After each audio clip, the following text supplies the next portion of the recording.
Diyan ang after. O, yan o. Yan na. Nalinisan na namin ng mga halaman. Ayan na po ang after. Yan na ang after. Yan o. Ganda. Tapos, ayan. Ay, tingnan nyo naman. Ang gaganda na nila. Yan o. Ang ganda o. O, diba? Ang after.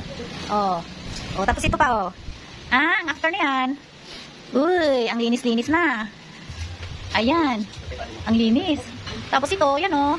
Yehey! Ang after. Uy, ayan. Malinis na sila.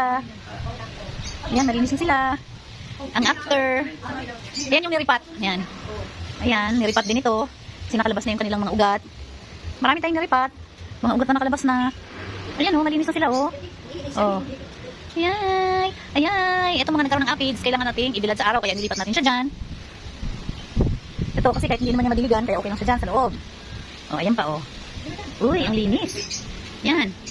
Ayan pa, ayan pa. Tapos, punta tayo dito. Dito pa.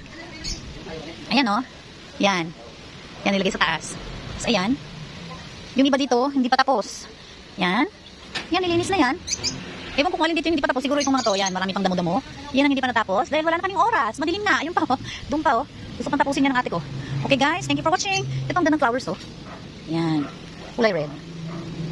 Ang ganda. Ganda o. Thank you for watching guys.